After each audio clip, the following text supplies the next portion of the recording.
a todos. Sejam bem-vindos a mais um webinar da Revista de Direito das Sociedades e do Mercado de Valores Imobiliários, perdão. É um prazer recebê-los aqui hoje para esse evento, que a gente vai discutir falar um pouco sobre a nova resolução CVM 44, que foi editada em substituição à instrução CVM 358 de 2002. Meu nome é Gustavo Gonzalez, sou membro do Conselho Editorial da revista e hoje a gente tem o privilégio de receber dois super craques para discutir o assunto com a gente. A professora Viviane Miller Prado, da Fundação Getúlio Vargas, e o Maurício Chara, que é do Jurídico do Itaú Unibanco. A gente combinou uma ordem nas apresentações. Eu vou começar falando um pouquinho, fazendo uma apresentação sobre o regime de presunções da resolução CVM número 13, na verdade, dando ênfase aqui à questão da alteração ao artigo 13, né, o antigo artigo 13 da 358, comparando ele com o artigo 13, especialmente ao parágrafo 1º do novo artigo 13 da resolução CVM 44.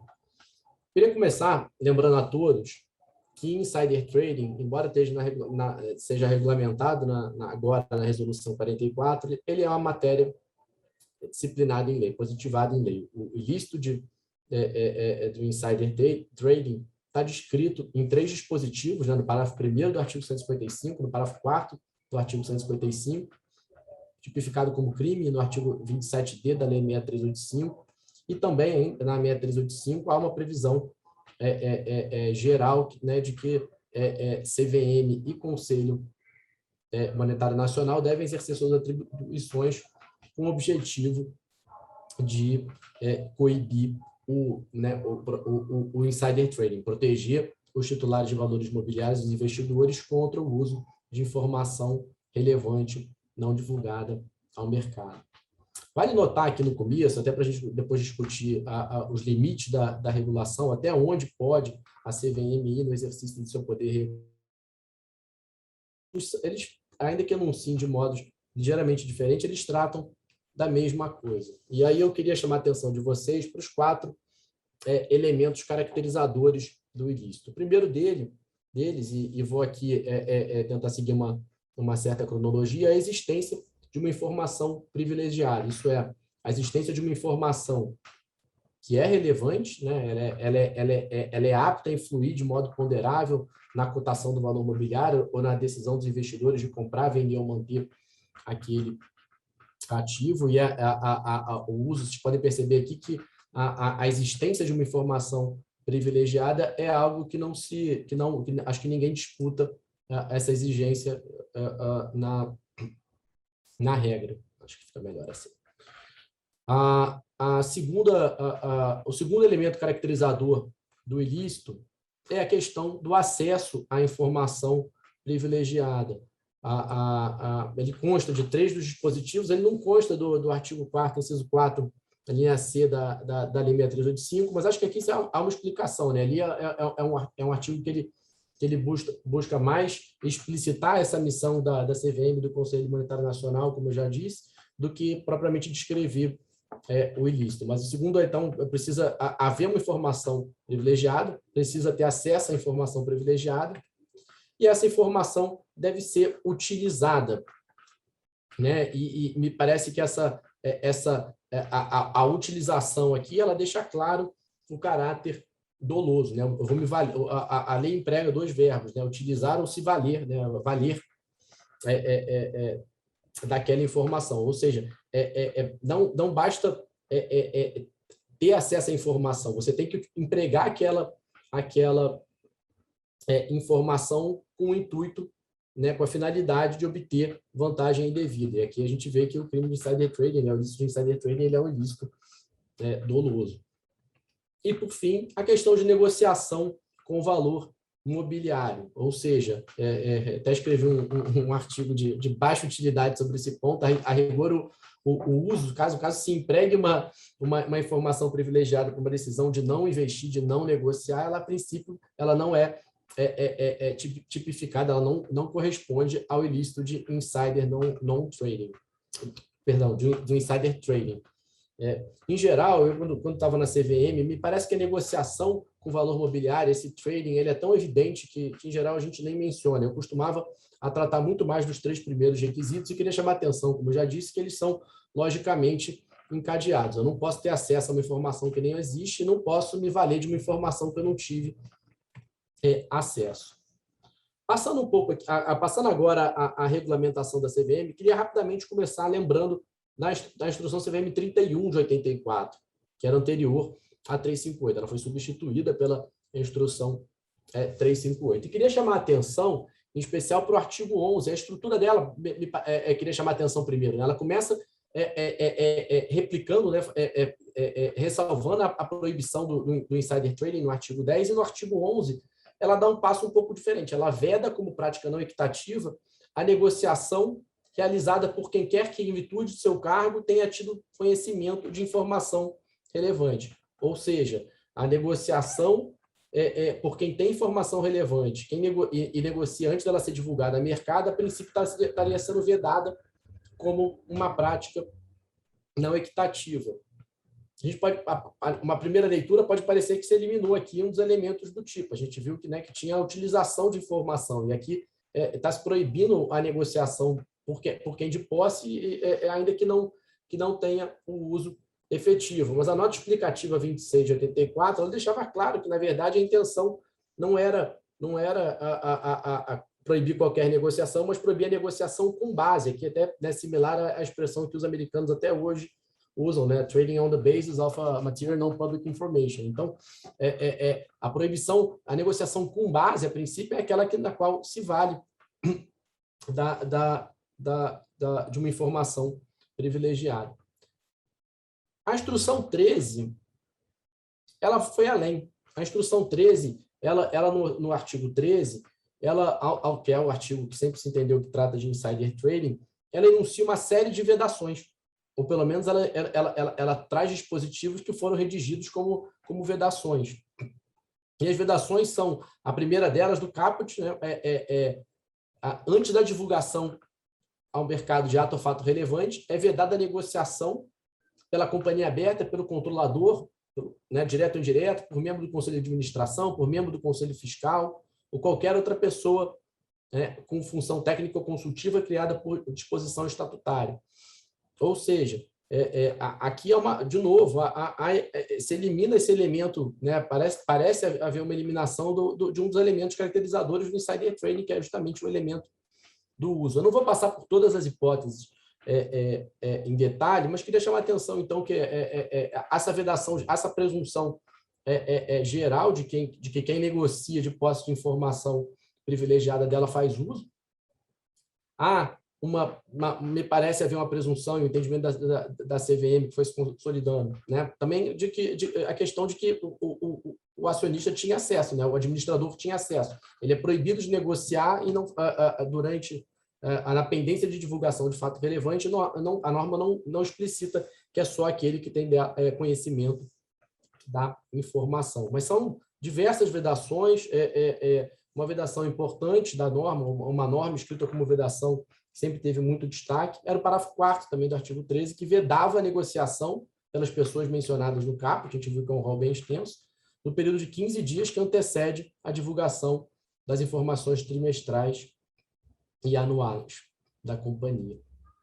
Ora, como se resolvia, né, na vigência da instrução 358, essa aparente antinomia, né, esse descompasso entre a vedação prevista na norma regulamentar e o texto, né, legal, que era regulamentado.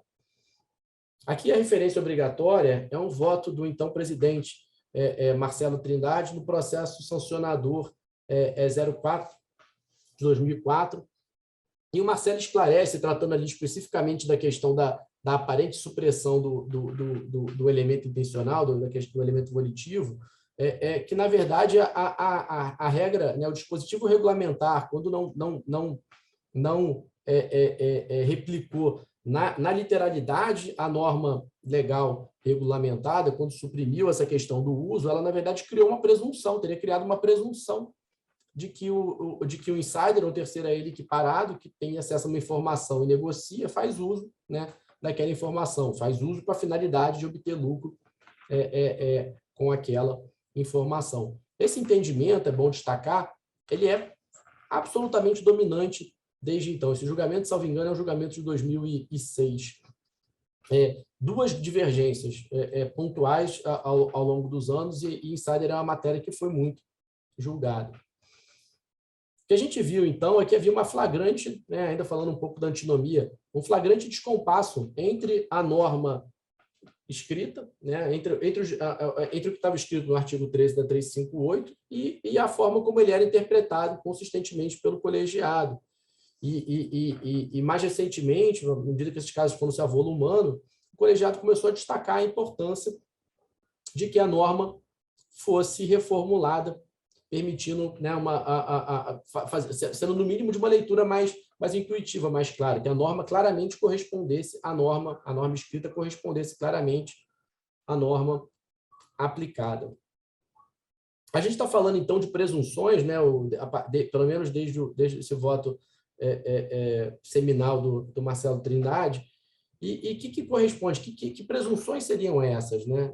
O Marcelo trata especificamente da presunção de uso, mas a gente pode ver ali nas normas três grandes presunções. A primeira é uma presunção de relevância. Quando você fala numa norma que supostamente trata do insider trading, que você não pode negociar, por exemplo, no período anterior à divulgação da demonstração financeira, você está presumindo que aquela demonstração financeira é uma informação relevante.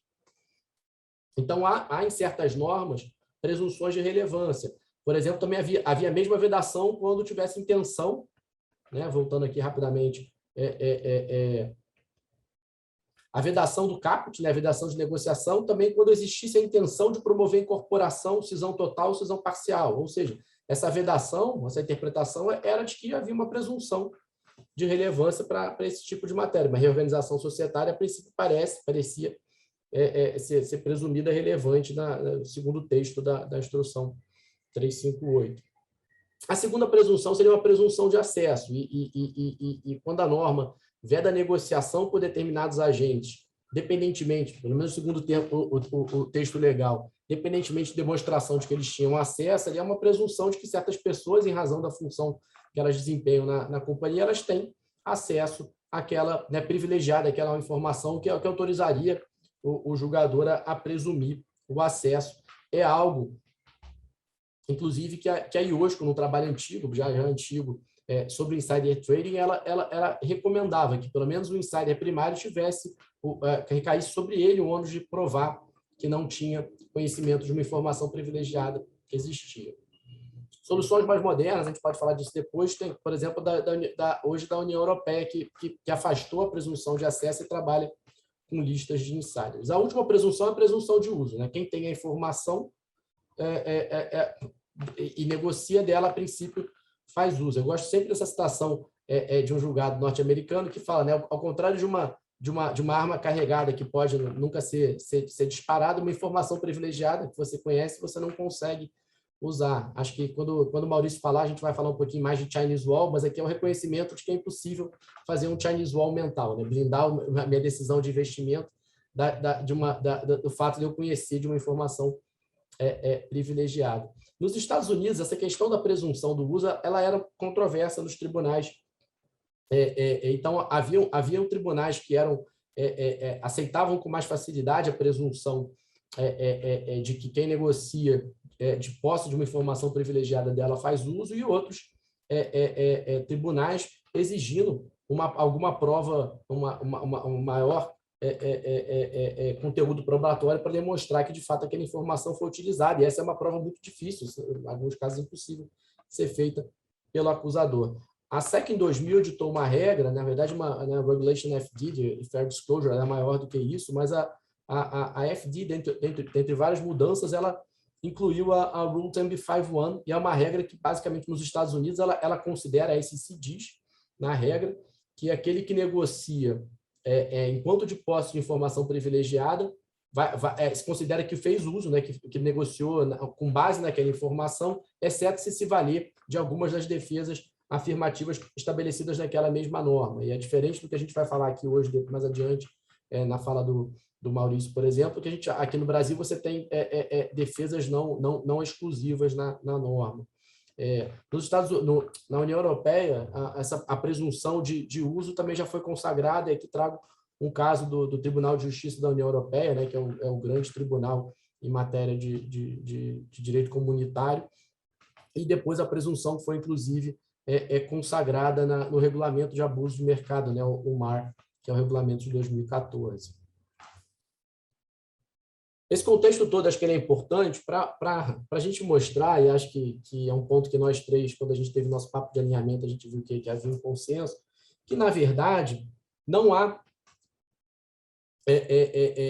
as mudanças introduzidas na resolução CVM 44, no que diz respeito às presunções de insider, elas são muito menos impactantes e não há uma verdadeira revolução aqui. O que a norma fez, em larga medida, foi simplesmente pegar as presunções que já existiam em diversos dispositivos, algumas delas de modo aglutinado, né? Então, a questão, por exemplo, do antigo parágrafo 4º, né? Demonstração financeira é relevante, demonstração financeira, os administradores têm acesso àquela informação 15 dias antes, ela já é madura, e o que se fez foi, a partir dessa decomposição das presunções que constavam daqueles diversos dispositivos do artigo 13, rearrumá-las. Então, o que o novo artigo 13 estabelece, em resumo, é que a CVM, para fins de caracterização do ilícito de insider trading, pode presumir que, a pessoa que negociou valor mobiliário, dispondo de informação relevante ainda não divulgada, fez uso de tal informação na referida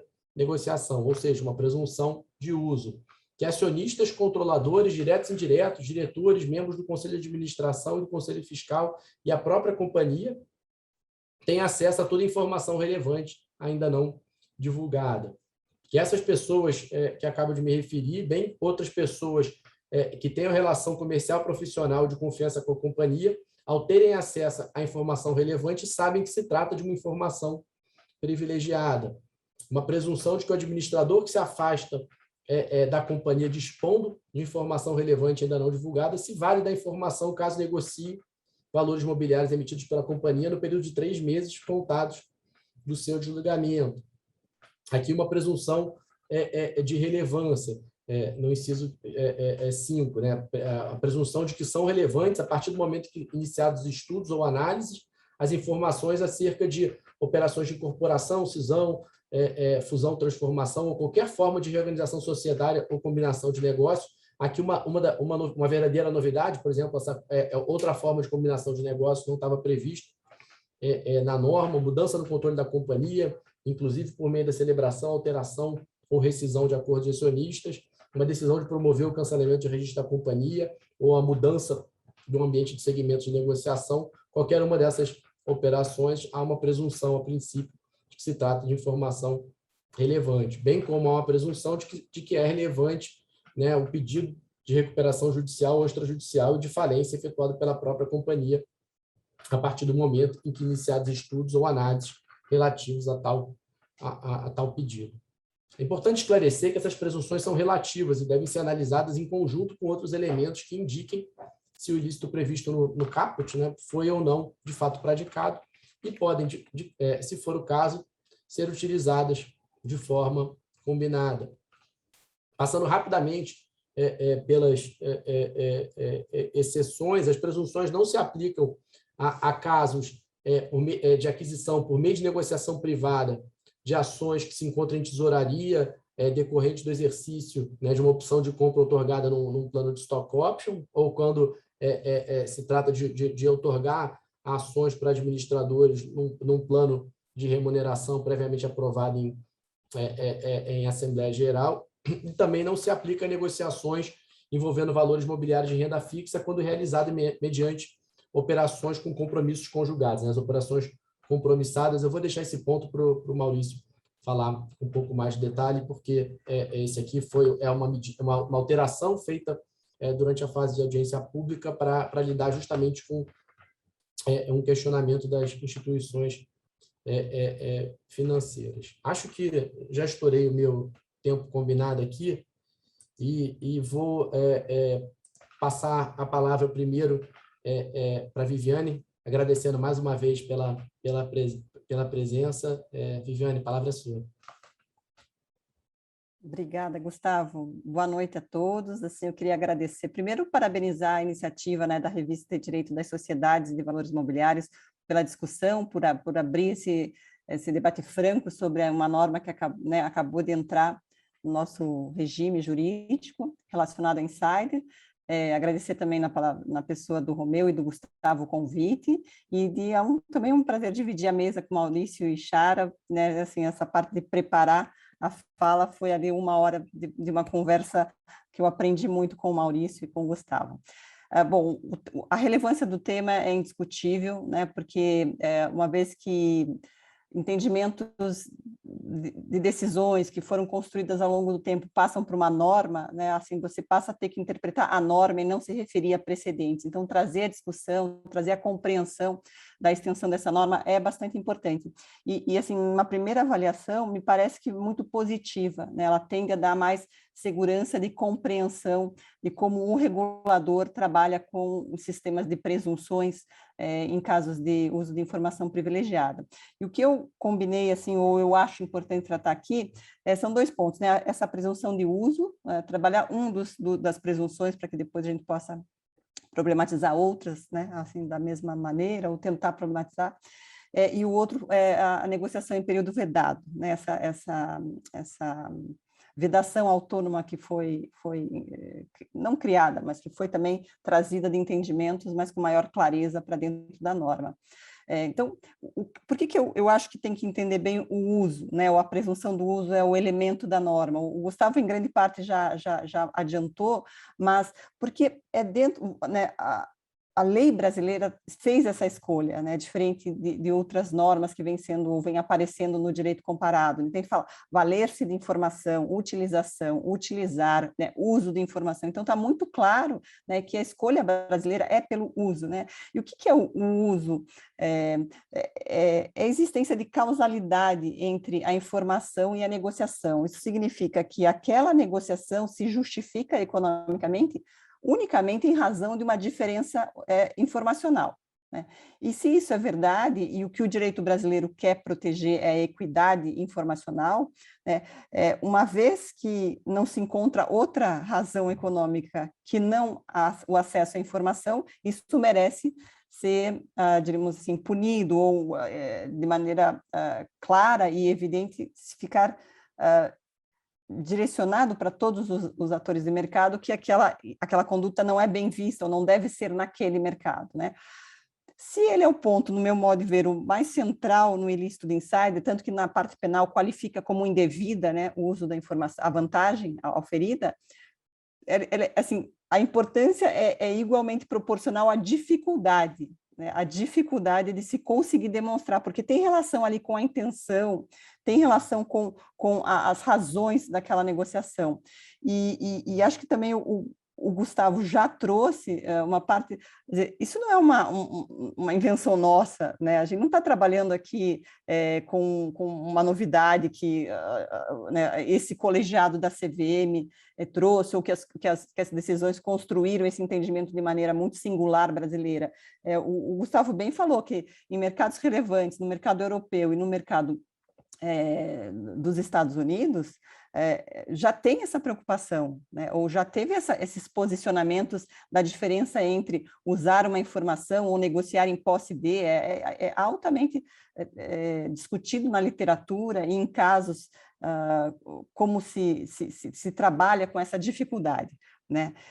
Então, só que percebam, assim, né, trabalhar com a presunção do uso não tem nenhuma modificação na norma, né? A gente continua falando em uso de. O que o regulador traz, e isso é importante, eu acho, ficar claro, é uma alocação probatória, né? Quer dizer, a quem cabe a demonstração, tem a ver com a formação dos casos, com a possibilidade de casos acontecerem em determinados mercados. E isso é importante, porque assim, a sanção administrativa, ou mesmo o movimento da área penal, ele vai ser possível, né, dar boas respostas às condutas de mercado na medida em que bons casos apareçam e sejam passíveis de demonstração que a conduta é indesejada, e também que as próprias organizações tragam mecanismos de se proteger de que essa conduta seja praticada relacionada aos seus papéis, né, quando se fala de agentes internos. Então, por isso, assim, eu acho que a questão do uso e essa norma, ela tem a qualidade de trazer uma clareza sobre o que já tinha sido compreendido, ou muito bem, assim, colocado em casos em precedentes, né? Ao mesmo tempo, quer dizer, surgem outras questões a partir dela, né? Assim, quais serão as justificativas aceitas pela CVM? Ali já tem uma série de exclusões, e essas exclusões podem falar como as companhias podem se preparar, ou como aqueles atores que estão muito claros ali, que são os internos da companhia, devem se posicionar para evitar que haja, né, uma acusação, que haja uma presunção do uso da informação, né? E nesse ponto, eu acho que a parte preventiva, né, assim, passa a ser relevante, ou passa a ganhar maior relevância quando se tem clareza da presunção de uso. E o que eu chamo de relevância, né? É uma relevância da procedimentalização da decisão de investimento. O Maurício trata um pouco isso quando se fala de instituições financeiras, ou tem clareza nas políticas de negociação e nas políticas de divulgação, né, que tenham controles internos bem definidos para lidar com a existência de fatos relevantes da companhia. Em um levantamento que eu fiz, um estudo, assim, em geral, agora não vou saber exatamente o percentual, a grande parte dos casos, a origem é em operações societárias, né? Então, assim, como é que se trabalha com a informação relevante dentro de um processo de negociação? Então, isso cabe, diríamos, à companhia. Por quê? Porque isso é prova futura, né, de possíveis demonstrações, ou da demonstração que não houve uso.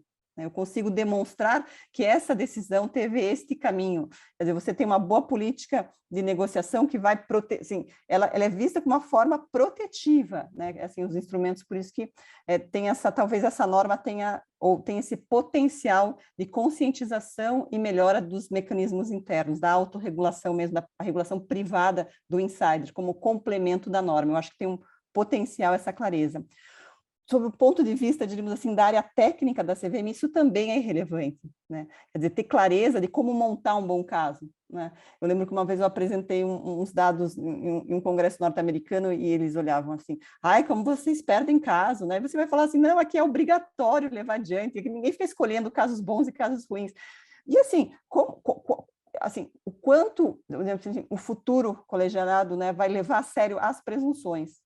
Isso é bastante importante também, porque a área técnica, quando ela vai levar um caso adiante, quer dizer, eu vou presumir todos sem fazer nenhuma investigação, e aí isso é um risco, né? É um risco de, assim, casos sem nenhuma investigação também não valem a pena ser levados adiante. Então, qual é o tamanho da investigação que a área técnica tem que trabalhar, né, ou se posicionar para gerar um bom caso, ou um caso com um menor número de problemas ou de presunções. Então, eu acho que apesar da clareza da norma, né, o próximo passo vai ser entender como área técnica e setor privado vão trabalhar para conviver com essa maior clareza da norma quanto ao uso, né? Um outro ponto que eu queria trazer aqui, né, e se o objetivo é ter um mercado justo, equitativo, com maior rigidez e credibilidade, né, qual é esse desenho institucional para maior combate do insider, né? Que na verdade é isso que se quer.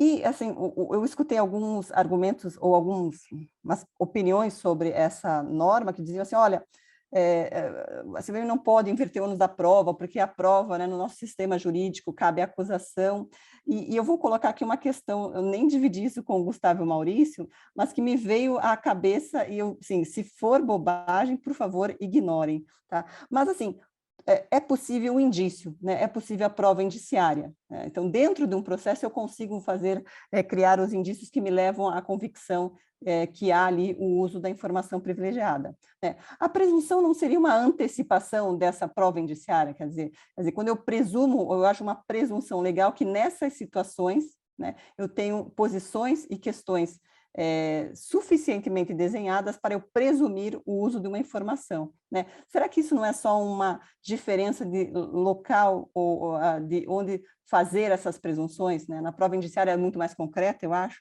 mas também você pode colocar, olha, alguém que era administrador, estava na reunião, você acaba, né, também decidindo pelo uso da informação. Então, essa é uma questão um pouco entre a relação entre indício e presunções, que, em geral, quando um texto traz, ele traz junto, mas eu acho que vale a pena a gente separar e entender, né, a importância de cada um, novamente, para montar bons casos e também fazer boas defesas, e que aí saia decisões que sejam as mais interessantes e relevantes para o combate de insider e posicionamento da instituição, da CVM, do regulador, para que iniba novas condutas, que eu acho que essa é a principal função do processo sancionador.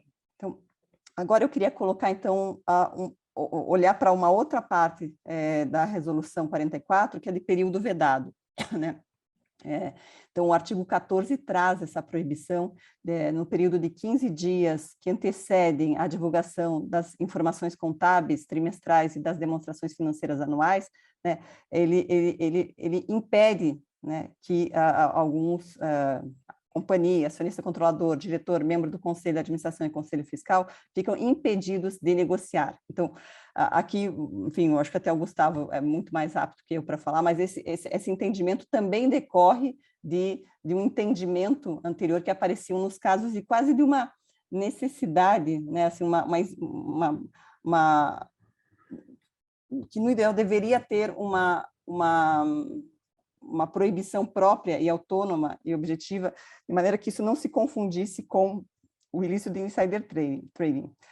Então, eu acho que tinham duas preocupações, né? A questão é ou não é insider? E uma área técnica que acusava, né, não fazendo toda a investigação, né, mas simplesmente falou, negociou 15 dias antes da publicação de demonstrações financeiras, sem fazer nenhuma investigação, poderia ser considerado insider, tinha presunção, não tinha, mas o que eu acho mais interessante de trazer aqui é um pouco de dado, né? Assim, eu fiz um olhar ali no nosso banco de dados, só para 2020, 2019, tiveram, não no processo administrativo, mas isso era uma coisa que eu já vinha de uma pesquisa que eu fiz antes, só sobre insider, que mostrava que termo de compromisso para lidar com um período vedado, né, negociação em período vedado, era um instrumento regulatório, né? O que eu mais encontrava era negociação em período vedado e fechava um termo de compromisso, pagava R$150 mil. Né?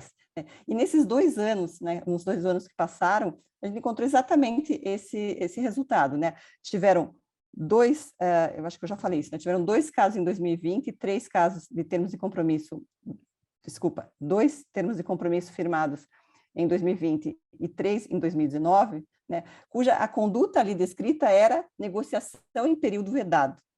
Né, não se manifestava o uso de informação privilegiada. Os 5 foram aceitos e a obrigação foi pagar R$150 mil. Então, eu acho que esse normativo, né, essa norma, ela vem mesmo sedimentar a proibição que era vista, tanto que a acusação falava em negociação em período vedado e não em insider.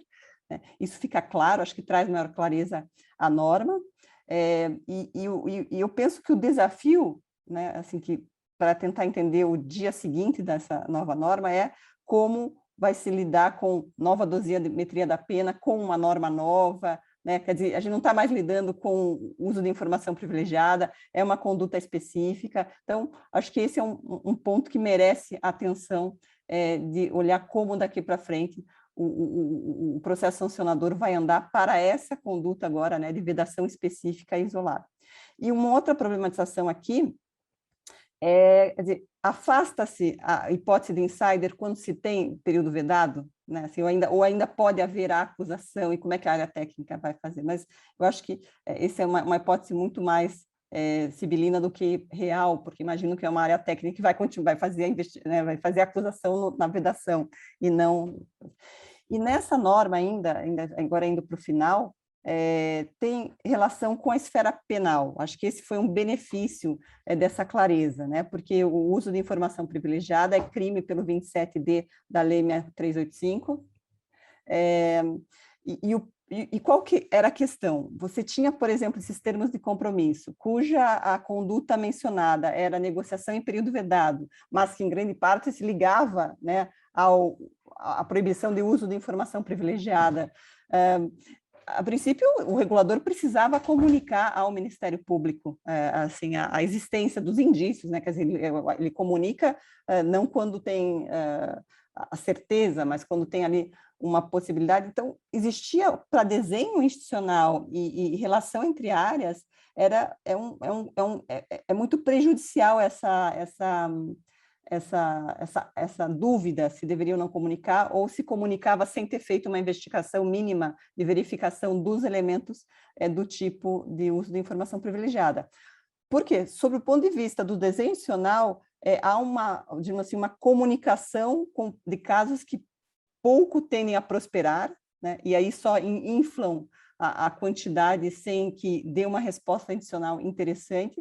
E, sob o ponto de vista do regulado, né, ter a pendência da esfera penal para funcionar, ela é realmente assim, problematizada sem ter uma solução. Então, é um desenho institucional que não funciona e um regulado que fica ali com a possível espada no pescoço sem ter um resultado. Então, no meu modo de ver, para essa relação entre esferas, essa clareza de negociação em período vedado tem um ponto muito positivo, né? E só eu queria colocar aqui uma dúvida aqui na minha leitura da instrução, da resolução agora, né? A gente tem que acostumar a não chamar mais de instrução, a resolução 44, o artigo 3º, parágrafo 4º, acho que pode ser a dúvida de mais pessoas, eu até coloquei isso para o Gustavo, o que significa nessa proibição não se aplica, quer dizer, a proibição do 13, né, não se aplica à subscrição de novos valores mobiliários. Acho que isso, não sei se veio de decisões anteriores ou da onde vem essa ideia de novos valores mobiliários, assim, como isso se daria, né? Assim, acho que isso vale a pena esclarecer as pessoas que estão aqui nos escutando. Bom, são essas as minhas considerações ou esses pontos iniciais para colocar a discussão e o debate na mesa, né? Eu acho que é isso que vai acontecer daqui para frente. Obrigada, Gustavo, novamente pelo convite. Obrigado, Vivi. Acho que antes da gente passar as discussões, queria passar a palavra para o Maurício Chara. O Maurício, enfim, acho que é um privilégio, por vários motivos, ter sido diretor do CVM, acho que muitos projetos interessantes, mas essas discussões após a submissão da minuta de norma à audiência pública, alguns debates muito, muito ricos. E para mim, uma das conversas mais interessantes que eu tive naquela época foi uma conversa na qual participou o Maurício, inclusive porque eu acho que o Maurício joga a luz, ele fala um pouco sobre uma realidade que a gente trata pouco nessas discussões de insider, que é a visão das instituições financeiras, das gestoras, enfim, dos prestadores de serviços que atuam no mercado de valores imobiliários, ainda mais com uma pitadinha, no caso da organização que ele está vinculado, ou uma pitadona, talvez, que é o fato dela também ser companhia aberta. Maurício, mais uma vez, muito obrigado por estar aqui com a gente, a palavra é sua. Gustavo, você foi muito generoso aqui na apresentação. Primeiro, assim como a Viviane, eu elogio a iniciativa da revista, agradeço a você, Romeu, pelo convite. Na verdade, é uma honra, um privilégio para mim participar com você, que tem tantas contribuições importantes aqui para esse assunto, e a Viviane, que é um expoente do assunto, com um trabalho acadêmico notável, e vai ser um desafio para mim só falar na sequência das exposições de vocês dois aqui, mas eu vou tentar aqui trazer algumas ideias, tá? Eu vou fazer antes aqui um disclaimer aqui, de que as opiniões que eu expressar aqui são opiniões minhas, elas não refletem de nenhum modo opiniões ou posições de qualquer instituição a que eu esteja vinculado.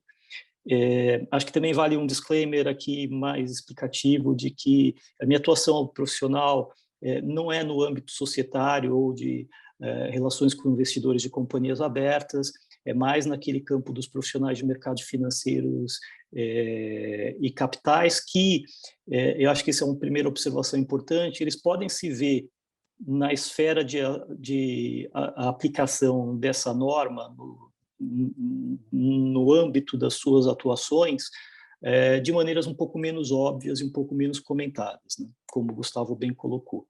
Eu vou dividir minha fala aqui em 3 partes. Primeiro, acho que saudar os méritos da norma, notadamente da nova redação do artigo 13, e também alguns outros avanços importantes, também no artigo 21. Uma segunda parte que eu vou tentar problematizar um pouco algumas questões das principais alterações envolvidas na norma, e aí fechar com uma conclusão a respeito dessas alterações, tá? Então, começando pela primeira parte, que são trazer um pouco aqui, acho que já foi bastante falado pelo Gustavo e pela Viviane, acho que tem um mérito muito evidente na norma de resolver um descompasso entre o texto da norma, os precedentes da CVM, até com a interpretação legal dominante dos termos dos textos legais, que quando você confrontava com a redação da 358, você chegava à conclusão que eles não, na literalidade, né, da 358, que não eram inteiramente harmônicos, né? Então, aqui, além essa correção, acho que trouxe a vantagem evidente da clareza, e também até de que, acho que a Viviane comentou um pouco disso, né?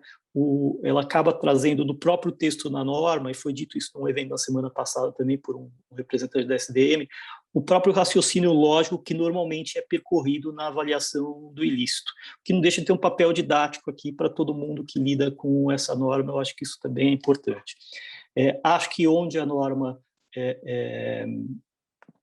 não conseguiu resolver, e é natural que isso aconteça, todos os problemas, ela deixou, no mínimo aqui, um caminho melhor pavimentado para a natural evolução regulatória que o assunto deve ter daqui para frente, tá? Passando aí um pouco a parte que eu mencionei, em que eu tentaria problematizar um pouco algumas questões, eu acho que o primeiro tema que eu gostaria de abordar aqui é o tema da segurança das operações legítimas, né? Eu debati, esse foi um tema que eu já debati com o Gustavo em algumas ocasiões, e que também já foi debatido no âmbito de audiências públicas anteriores, não é um debate novo, mas que eu acredito que ele pode ser ainda revisto com um enfoque um pouco diferente, porque eu acho que tem preocupações legítimas aqui dos participantes do mercado, e acho que a CVM está muito atenta e preza a segurança de operações legítimas, a eficiência, a redução do custo de observância. Então, a esse respeito, acho que a primeira observação que eu faria é que eu acho que tem uma confusão que atrapalha um pouco nessa discussão, que é a perda da perspectiva, em alguns momentos, de todas as dimensões do impacto da norma, né? Eu acho que é uma norma que a gente comenta o impulso natural das pessoas de pensar nessa norma sempre naquelas situações clássicas dos insiders primários, ou das pessoas com relações comercial, profissional de confiança com a companhia. E quando a gente olha para essa norma, nesse campo da discussão da segurança de operações legítimas, somente pensando nesse aspecto, eu acho que a gente corre o risco de deixar de perceber que tem algumas outras dimensões que podem trazer outras questões mais complexas, em que essa segurança das operações legítimas é muito cara. Para mencionar aqui, acho que tem um precedente importante da Ana Novaes. A Ana Novaes foi relatora num processo de 2013 que envolvia a negociação pelo lado público de uma instituição financeira, quando o lado privado detinha informações confidenciais. Aí trouxe à tona, evidentemente, aquele tema das barreiras de informação, do Chinese Wall, né? Ali havia uma discussão sobre a teoria da mente corporativa, que tinha sido trazido, debatido até em artigos acadêmicos na época, que tinha sido trazido pela acusação, e acho que o voto da Ana Novaes jogou luz para esse tema, que é um tema relevante. Eu acho que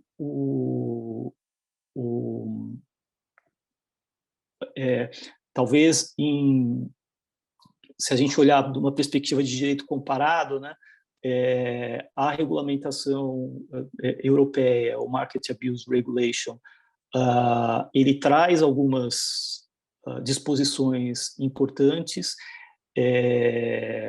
e aí outros exemplos, o Gustavo mencionou um pouco, lógico que a gente tem que tomar muito cuidado com as transposições, como o Gustavo já antecipou aqui, mas assim, o pano de fundo é que existe o reconhecimento de algumas situações legítimas que, em alguns casos, é bastante importante para os players. E eu acho que aqui eu me recordo de que em 2013, num esforço de lidar com um desafio muito grande de desenvolvimento regulatório, a CVM levou levou a campo a reforma, né, a substituição da antiga Instrução 10, substituída pela Instrução 567, e uma reforma da 358 em paralelo, e na ocasião ela fez um trabalho muito interessante, trouxe propostas para debate, e a sensação que eu fiquei, isso até foi rediscutido, foi trazido à tona novamente no relatório da audiência pública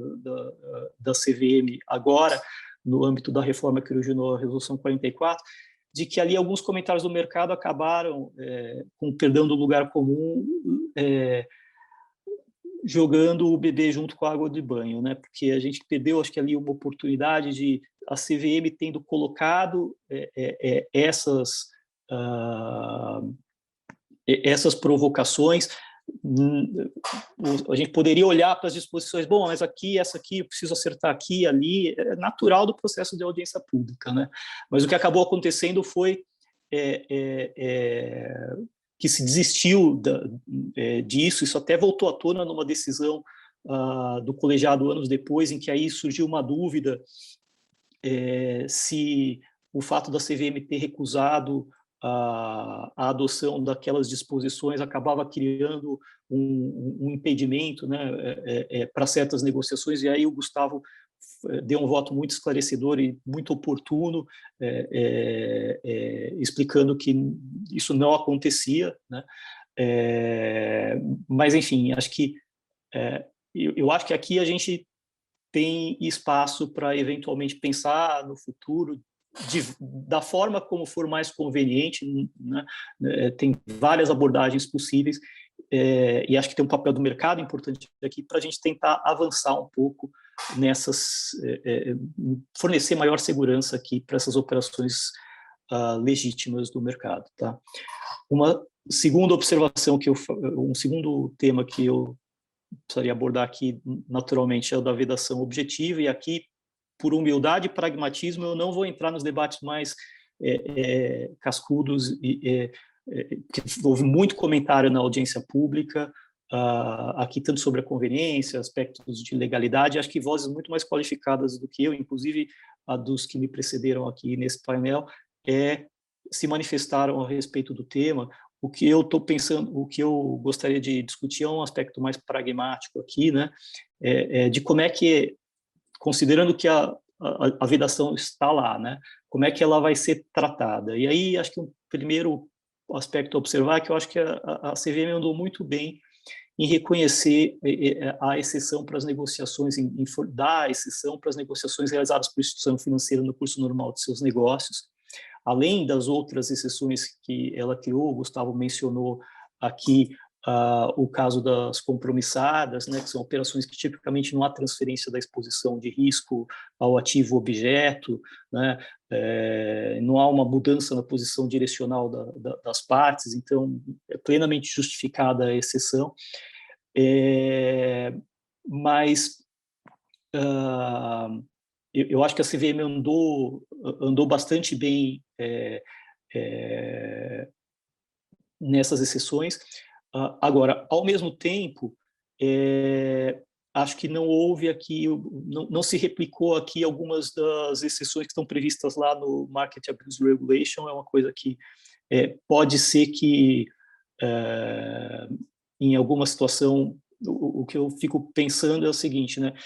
No tratamento das instituições financeiras, quando se deu a exceção para as negociações de acordo com os parâmetros estabelecidos na política, acho que houve um reconhecimento aqui de que talvez o maior perigo da vedação objetiva é haver um engessamento e você não conseguir lidar com uma situação que depois você descubra que, puxa, mas aqui era uma situação legítima, não está previsto na norma, né? Um argumento que se usava na discussão aqui era, bom, mas as políticas das companhias já vedam isso. Não, sim, é verdade, mas a gente sabe que tem uma flexibilidade maior para lidar com exceções ou mesmo com necessidade de alterações numa política da companhia do que uma norma da CVM. Eu não acho que isso vai ser um problema, eu acho que a CVM vai saber lidar com isso, não me parece que ficou não houve uma previsão de uma válvula de escape específica aqui, e acho que é natural que possam surgir dúvidas pertinentes ou não sobre algumas situações, algumas questões operacionais, por exemplo, relacionadas à Constituição ou execução de uma garantia, ou até mesmo transferências de veículos de mesma titularidade. Pode surgir alguma dúvida aqui que mereça algum esclarecimento, mas, enfim, acho que as coisas devem se acomodar aí com o tempo, vai exigir um pouco de cautela só na aplicação dessa nova disposição, na minha visão, tá?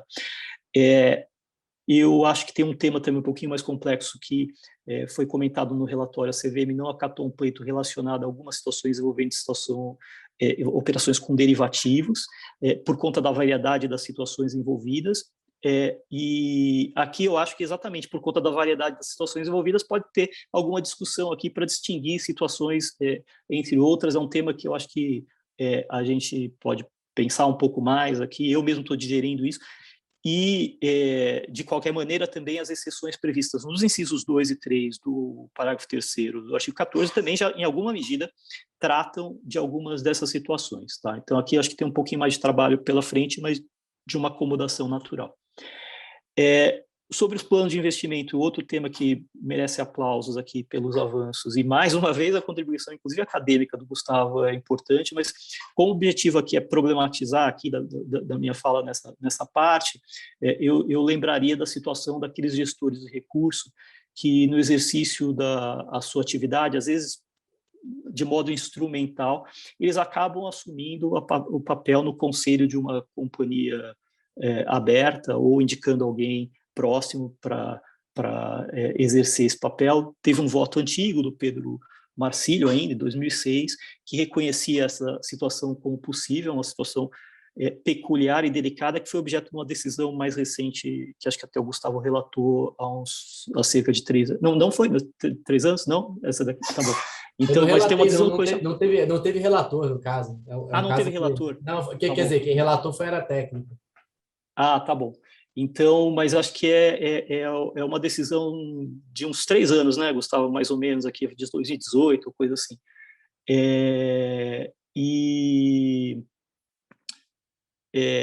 Com relação a essa situação, eu acho que, olhando lá para o edital da audiência pública, acho que havia uma expectativa original na audiência pública de que os planos de investimento eles pudessem ajudar na resolução dessas situações, inclusive se incluiu uma palavra eventos ali como um dos gatilhos ao lado de datas para as negociações permitidas nos planos.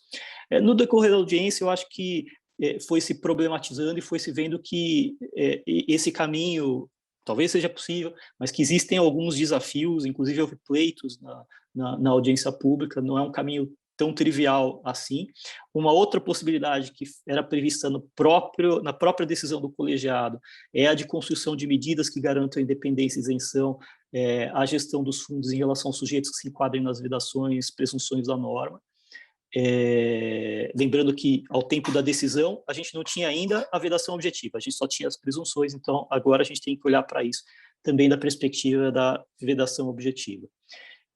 E o último aspecto aqui para problematizar um pouco seria o do artigo 21, né, em que também houve avanços importantes, ainda mais se a gente considerar que ele nem estava prevista nenhuma alteração aqui no edital da audiência pública, mas é uma disposição que carrega bastante complexidade, ela é pouco debatida e acho que vai exigir muita serenidade para lidar com alguns pontos. Eu acho que a gente não deve perder de vista aqui que essa disposição se aplica, e ali dentro tem algumas presunções. Essa disposição se aplica às presunções, vedações e obrigações de comunicação da norma, ao menos na sua literalidade. E essa aplicação nesses contextos, eu tenho algum receio de que ele possa gerar algumas perplexidades. Gustavo, não sei se a gente tem tempo para entrar naquele exemplo que eu tinha comentado com você, ou se eu devo... Acho que, enfim, por mim, acho que a gente pode até mais 8h30, né? O Vivi também acho que tinha combinado. Vamos embora aí, depois a gente passa para Vivi. Tá bom. Então, eu vou dar um exemplo aqui para ilustrar, talvez é completamente hipotético, que pode virar um case, enfim, mas é o seguinte, tá? Então, eu sou um profissional de banco de investimento ou um sócio de M&A do escritório de advocacia, tá? E eu tenho um patrimônio considerável e eu divido esse patrimônio entre 3 gestores, né? 100% discricionários. Então, o Viviane, o Gustavo e o Romeu, vamos presumir aqui que são 3 gestores, tem 3 casas gestoras aqui discricionárias. E todos eles por meio de fundos exclusivos, então eu tenho um fundo exclusivo com cada um, não exerço nenhuma influência nas negociações, né? O regulamento dos fundos, inclusive, nem prevê essa possibilidade de que eu exerça essa influência. As casas gestoras são concorrentes entre si, então nunca elas deveriam falar, compartilhar as estratégias de negociação, as negociações específicas que elas estão levando a cabo uma com as outras.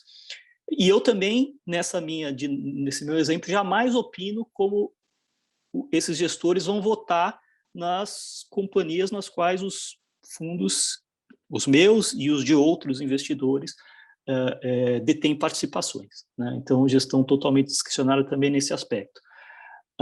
Essas negociações dos fundos exclusivos, pela literalidade da norma, e já era assim na 358, né, a palavra até era mais dura, as palavras eram até mais duras da norma 358, mas já se reconhecia ali que deveria estar se falando de uma presunção e não de uma vedação.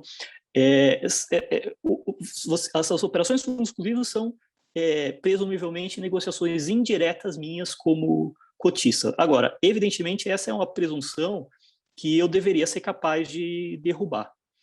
Se eu não quiser ao risco, olhando, por exemplo, agora para as disposições da norma, de violar o artigo 12, já que tem uma presunção contra mim, o que eu teria que fazer, uma construção um pouco complexa, artificial, era pedir para os 3 gestores, o Gustavo, o Romeu e a Viviane, me mandarem diariamente as carteiras abertas, coisa um pouco esdrúxula, dos fundos, para eu saber, para eu somar, para ver se deu 5, e aí lembrando que ali no meio tem derivativo, não é uma conta tão trivial assim, né? Eu tenho que fazer, né, tem uma metodologia para fazer essa conta, para eu chegar à conclusão se eu ou não tenho que reportar isso para a companhia, para que a companhia faça o trâmite do artigo 12. Então é um cenário complexo. Agora, vamos imaginar que tudo isso deu certo, vamos pensar aqui já no regime das presunções. Eu falei que eu era do investment banking ou de um escritório de advocacia.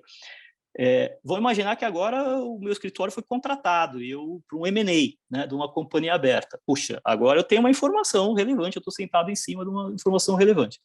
Só que agora eu tenho que lidar com essa presunção de uma outra maneira, porque eu não posso falar para o Gustavo, para a Viviane e para o Romeu a informação que eu acabei... Eu nem posso falar para eles, olha, parem de negociar, porque... não me perguntem por quê, mas parem de negociar. Isso aqui, por si só, já poderia ser um tip, né, então complexo. Então, aqui eu vou precisar derrubar a presunção efetivamente. Tá? Eu estou contando esse exemplo, parece um pouco de teoria da conspiração aqui, mas é mais para ilustrar um pouco das complexidades que vem aqui o artigo 12 nessa discussão o artigo 21, nessa discussão das negociações indiretas, ele pode gerar perplexidades e, por isso, precisa ser aplicado com muita parcimônia, na minha visão. E, lembrando que agora, eu não falei isso no exemplo, mas a vedação objetiva também está aqui nesse escopo, né? Então, traz um layer a mais de complexidade. Uma outra coisa, O inciso 3 do artigo 21 agora fala em negociações realizadas por conta própria de terceiros, que acrescenta um grau a mais de complexidade. E aqui até eu fiquei numa certa dúvida se, com a devida vênia, né, se foi a melhor solução, porque havia um pleito de mercado ali, que era da exclusão da referência por conta dos terceiros do artigo 14. E acabou se transportando isso do artigo 21, mas o receio é que isso tenha, na verdade, amplificado o alcance Então, aqui eu acho que merece algum cuidado aqui, sim, na interpretação dessa disposição. Para tranquilizar um pouco, né, acho que não tem outro jeito da gente dizer que olhar para essas combinações entre o artigo 21 e as outras disposições, dizer que as presunções do artigo 21 continuam sendo presunções, não importa se elas estiverem sendo aplicadas num cenário em que eu estou falando de vedação objetiva, ou de obrigações de comunicação, ou de presunções. Se forem presunções, é mais óbvio, né, presunções que se cumulam entre si, até o artigo 13 fala isso muito claramente. Mas, enfim, acho que não dá para ninguém ficar mais assustado do que isso, né? Acho que essa tranquilidade a gente deve ter. A outra nota positiva, acho que teve um tratamento ali do caso dos PGBLs e VGBLs, que era um caso que, de fato, foi bem refletido na norma, uma situação muito particular em que nem o benefício econômico revertia ali para os investidores, não se tratou expressamente do caso de outros fundos exclusivos de seguradoras com gestão discricionária, eles vão, me parece, seguir o roteiro geral das demais situações envolvendo fundos exclusivos na norma. Mas isso, então, fecharia ali o artigo 21, teve, como eu mencionei, avanços importantes. A título de conclusão aqui, né,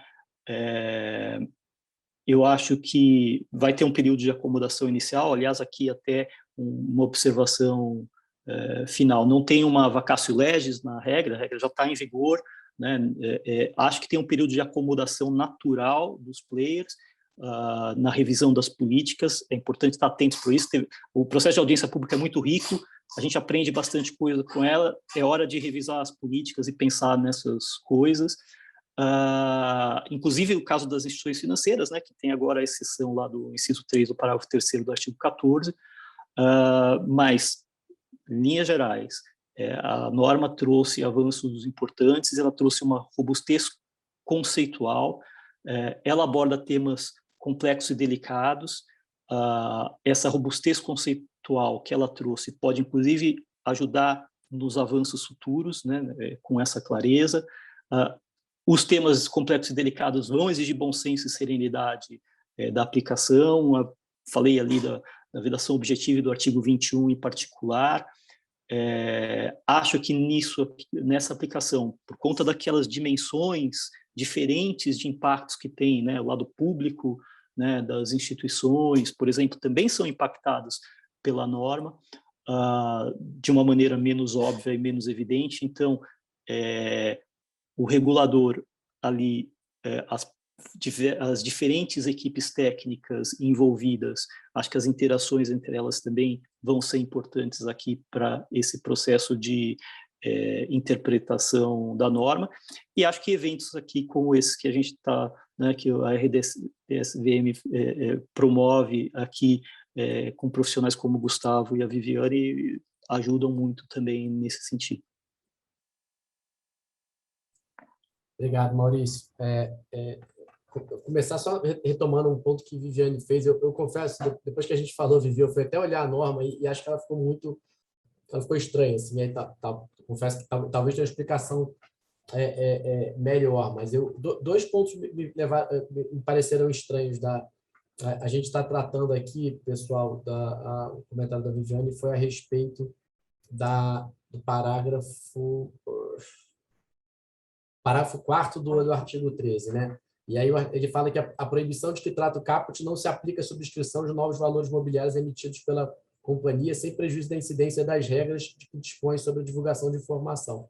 acho que algumas coisas, depois que você falou, eu fui reler, assim, alguns pontos são de fato estranhos. O primeiro é que o caput ele replica um dispositivo, né, uma proibição legal, e aí é até mais parecido com o sistema da instrução de 84. Primeiro você replica a regra geral de proibição de insider trading, e aí, né, o insider trading ele não é permitido em nenhuma situação, você nem teria competência para né, permitir, numa norma regulamentar, algo que é proibido na norma legal que ela está regulamentando. Então, e acho que outro ponto que me pareceu um pouco estranho é porque, a rigor, um dos princípios de uma oferta pública é justamente que você não tenha toda a informação relevante, como, né, todo mundo aqui sabe, tem que estar disponível, né? Assim, acho que toda a lógica do fair disclosure.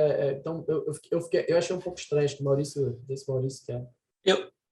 Teve um comentário na audiência pública pedindo a inclusão, está no relatório lá, de previsão específica para lidar com os casos em que administradores, empregados e pessoas naturais que prestem serviço à companhia sejam remunerados não pela entrega de ações existentes mantidas em tesouraria, mas pela emissão de ações objeto no âmbito do aumento de capital dentro do limite de capital autorizado. Aí, eu acho que a CVM, ela, na resposta, ela considerou que essas operações não são abarcadas pelo atual artigo 13, mesmo porque as regras de fixação de preço de emissão de ações que impedem a diluição injustificada já coíbem a possibilidade de que transações nesse contexto sejam feitas com uso de informações relevantes não divulgadas. Mas ela optou por incluir um novo parágrafo no artigo 13 para afastar a sua incidência não apenas das subscrições das ações, mas também das subscrições de outros valores mobiliários. Então, foi um pouco do que a Viviane tinha comentado, se era algo que vinha de precedentes da CVM. Essa disposição acho que nasceu ali na discussão da audiência pública, certo? Ela continua um pouco estranha, né? Até acho que aquele, por exemplo, o parágrafo da remuneração, ele podia ser muito mais, a exceção da remuneração, ela podia ser muito mais sucinta, porque eu posso usar ação de tesouraria, talvez não para um administrador estatutário, para um gerente, para um outro funcionário. Acho que a lógica aqui não teria por que ser tão bem diferente. Eu não sei, assim, achei que a redação, mesmo te ouvindo, acho que ela, não sei se ela esclarece muito, não, Maurício. Acho que queria também aproveitar e pegar um gancho numa questão sua, porque acho que a Viviane foi muito feliz, né, quando eu fiquei falando usa, né, é o nexo de causalidade, né, que a gente está tratando. E acho que as defesas, as possíveis defesas, elas pensando nos três grandes elementos do insider trading, né? A existência da informação, acesso à informação e o uso da informação, acho que as defesas, de um modo geral, elas lidam com acesso e com uso, né? E a política o plano de investimento individual, ele, a princípio, ele quebra esse nexo de causalidade, porque eu tomo uma decisão de investimento, né? Me comprometo de modo irrevogável a investir no momento que eu não tenho ainda aquela informação. Mas é claro que não é uma defesa exaustiva. Eu tenho dúvida, inclusive, se ela seria algo nesse sentido seria legal no Brasil. Acho que a CVM nunca quis, mas me parece que ficou um pouco assimétrico, né? Assim, porque a gente tem muita presunção em desfavor do acusado e acho que talvez pouco conforto em favor dos agentes de mercado. O Maurício sabe já de outras discussões lá atrás, a proposta original da reforma que resultou nessa formalização, da separação de políticas de negociação e plano de investimento, ela era um pouco mais ambiciosa, mas eu queria, assim, na minha visão, e aí também queria ouvir um pouco Viviane, assim, mas eu concordo 100% com você. Eu acho que os precedentes, às vezes, tem uma leitura um pouco apocalíptica dos precedentes, né? Eu posso falar especialmente dos precedentes que eu participei, mas acho que mesmo esse caso que você mencionou, eu estava vendo aqui, do começo de 2019, ele não foi um caso que disse que está contaminado sempre, né? Era um caso, estava lidando ali num caso específico e tinha uma orientação no final de que se tratasse como parecer de orientação. Eu, sinceramente, nem acho que é o melhor jeito de tratar da matéria era por um parecer de orientação, mas acho que a melhor leitura daquele final é falando, olha, a gente está enfrentando um problema muito específico, até porque foi uma questão premente de tempo lá, o prazo foi super curto para resolver, mas a gente precisa ter esforços de abstração, e acho que esses esforços, pelo menos a minha sensação, e aí eu acho que é bom a gente ouvir Vivi, porque acho que ninguém tem tanto na cabeça todos os precedentes de insider aqui da CVM, mas me parece que Chinese Wall, por exemplo, é algo que aparece de modo esporádico e ainda está carente de uma melhor sistematização da nossa regra. Então, as pessoas têm uma impressão de que não funciona, mas, na verdade, funciona. Acho que, em grande parte dos casos, se reconheceu que funcionava, e o que falta, talvez, é a gente conseguir avançar um pouco no esforço de sistematização para saber também o que é importante para funcionar, sabendo, naturalmente, também que a gestão, né, da política de segregação de atividade de cada companhia. Eu estou falando Chinese Wall aqui, mas a Carol Sequeira me ensinou no outro dia que não se fala mais Chinese Wall, né? Agora é barreira de informação, mas inclusive que entender também que depende um pouco da estrutura de cada organização, né? Não tem uma receita que sirva para todo mundo, vai depender um pouco da estrutura da organização e, de certo modo, também do próprio apetite de risco. Mas queria te ouvir, Viviane, um pouco sobre essa questão das defesas. Assim, mais do que isso, Gustavo, queria só dar um passo nessa tua última percepção, né, de quais são os casos o caso padrão no sancionador. Pena que eu não separei aqui um gráfico de uma pesquisa que a gente fez, onde mostra, assim, os casos, e isso não é um privilégio nosso, tem um estudo também nos Estados Unidos que fala, né, de real insider trading, mostra o quanto eles são banais, né? Não são grandes ganhos, né? Então tem no máximo, acho que 50 mil, casos pequenos, pessoas físicas, legados. Então, assim, não é que assim, casos mais complexos não aparecem sempre, ou não estão assim, digamos, na agenda punitiva da CVM, o que também provavelmente não está na agenda do monitoramento, ou existem outras formas de lidar com esses casos mais complexos. Por isso, por exemplo, Chinese Wall ou barreira, como é que é? Não pode mais falar, sei lá como é que se fala isso hoje em dia, mas então, são poucos os casos onde você tem grandes ganhos institucionais aparecendo, acho que são 5 ou 6, são 6 com grandes ganhos, com absolução, e aí a gente pode se perguntar a razão disso, o quanto uma norma como essa vem ajudar, porque, por exemplo, o Maurício vem, né, o Ishara vem com toda a experiência dele, de um banco na área de mercado de capitais, e olha, né, vários pontos que estão aqui, não estão ali, essa presunção, como você falou, né, proteger as operações legítimas, né, proteger que esse mercado tenha essas operações, porque ele precisa dessas operações. Não eu acho que não é na área punitiva que a gente vai responder como mercado, porque eles não aparecem, né? E aí eu vou trazer aqui tem um último livro do professor Coffey, né, que ele traz lá, é Punishment, é bem interessante para quem gosta dessa parte de punitiva, porque ele fala, olha, eu não sei se os casos muito complexos, assim, ele coloca ali uma complexidade que até a área, né, que seria a área técnica, né, os professores têm uma dificuldade ou uma questão de lidar com aquilo, né, porque realmente um esforço que precisa para esses casos. E aí vale a pena olhar, assim, então, acho que são duas perguntas diferentes, né, Gustavo? Casos muito complexos ou preocupações, porque, como o Maurício adiantou, pode ter um custo de observância, um custo regulatório, um custo de mostrar a legitimidade das operações, mas sem necessariamente ter um regulador que vai nesses casos para justamente mostrar o que não é permitido, ou qual é a conduta das grandes instituições financeiras que não devem acontecer, né? Eu acho que isso... Tá.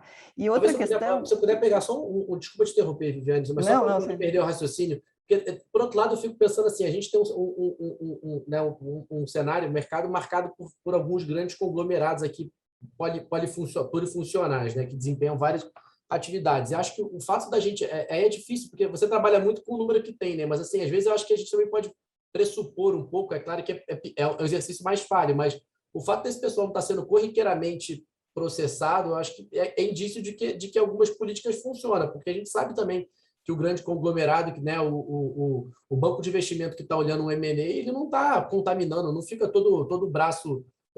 o público está impedido de negociar com todas as ações, né? No fundo, você tornaria inviável você ter esse tipo de grupo. Aí eu não sei se você concorda comigo, mas acho que tem um pouco essa dificuldade, às vezes, também de tentar não só processar as informações que estão disponíveis, mas também, às vezes, construir a partir das informações que não existem, né? Sim, mas isso isso é impossível, né? Assim, também assim, olha, eu não sei se, às vezes, quando vem assim, é muito ou pouco o que a gente tem aqui, eu não sei, né? Nossos parâmetros, né, benchmark é comparar com outros mercados, com outros reguladores, porque a gente não sabe o tamanho do que é praticado, né? Mas é interessante, assim, eu queria só colocar, assim, depois de ouvir o Maurício, acho que são perspectivas diferentes do uso da informação privilegiada, né? É aquele mais como exemplo, de um diretor ou de um administrador, um controlador que tem acesso, e outro que entra em uma negociação por outros agentes de mercado que estão ali dentro da sua atividade, né? A sua própria atividade é a negociação, então como é que você lida? E você vê que tem uma norma que traz essas presunções que, quando se olha para casos ali individuais, tem uma forma de verificação, e vem o Maurício e traz um outro olhar sobre uma perspectiva de uma norma que talvez funcione para todos, né? Então, essa posição do Maurício eu achei bastante interessante. E aí tem um ponto que o Maurício mencionou, que a preocupação de como essa norma será interpretada, essa presunção será interpretada pela área de acusação, né? Porque mesmo no caput do 13, né, se colocam várias pessoas, né, que estão dentro da empresa, mas que também estão em posições muito diferentes, e deveria haver uma presunção diferente para cada um daqueles, né? Você pode ter um DRI, um membro de um comitê, um membro do Conselho Fiscal, estão todos eles dentro da mesma presunção. Então, como é que isso vai ser trabalhado na montagem dos casos, na existência dos casos, né? Então, acho que isso é um ponto que fica só num olhar para a posição deles, e, enfim, outros tantos questões colocadas aqui pelo Maurício, que vai a funcionamento mesmo de atores relevantes no mercado de capitais brasileiro, né, dos conglomerados financeiros. Muito bom. Assim, a minha experiência lá do outro lado do balcão, até eu lembro de discutir alguns casos com a área técnica, e a gente via, a depender de qual presunção, de qual hipótese do antigo artigo 13 estava lidando, às vezes tinha um cuidado, né, assim, era difícil a área técnica acusar automaticamente. Ela, às vezes, até terminava acusando sem encontrar mais nada. Aí ela fazia um julgamento como se fosse, aqui é uma vedação a período, né, uma negociação em período vedado, e aí a gente, né, consegue ver, acho que especialmente em termos de compromisso, que o intervalo entre a análise da área técnica e a manifestação do colegiado é mais curta. Até o colegiado que eu participei, a gente começou a ser mais enfático, falando assim, não existe um ilícito de negociação em período vedado, fale o que então, mas eu lembro de ver um caso, por exemplo, que tinha 5 ou 10 administradores que estavam originalmente numa situação muito parecida, se você olhasse apenas para aquela suposta vedação que existia no 13 da 358, e a área técnica, de fato, ela só faz a acusação contra, não sei, 4, 5. Então, assim, não, olha, alguns deles, no primeiro ofício de explicar, quando eu mandei um ofício solicitando esclarecimento, eu me convenci de que, de fato, não tinha nenhuma irregularidade. Só mantive uns aqui, ainda estou me valendo, sim, de presunção, mas é uma presunção que, no contexto geral, me parecia apta a aplicar. Então, assim, acho que tinha... Tem casos e casos, mas eu acho que a área técnica, ela muitas vezes já tinha, assim, uma certa sensibilidade. Em alguns casos, ela acabava acusando ainda, mesmo entendendo que não era um caso de insider, mas aí baseada nesse pressuposto, que acho que agora, né, acaba com a resolução 44, de que haveria um segundo ilícito, menos grave, de negociação em período vedado. Pessoal, são 8h22, como tinha combinado com vocês até 8h30, então eu não sei se cada um de vocês tem algumas considerações finais. Vou começar pelo Maurício agora, pode ser, Vivi? Maurício, por favor, a palavra é sua. Enfim, só, assim, eu acho, Gustavo, que antes de encerrar aqui, a gente tem muitos precedentes muito bons do colegiado, né? E se a gente souber, eu concordo com vocês, se a gente souber ler os precedentes, e eu acho que já tem mensagens ali ditas de uma maneira muito importante. Eu acho que algumas iniciativas, e aí acho que tem várias maneiras de fazer isso, né? De sistematização e até de esclarecimentos mais didáticos, acho que podem ajudar a afastar ali algumas preocupações, dar um pouco mais de tranquilidade para coisas que sejam, de fato, ali muito claras, que a gente está falando de situações possíveis, né? Só um pouco do meu comentário é que a gente não perder nunca a perspectiva de que isso até apareceu ali num trecho de um relatório ao rebater um pleito de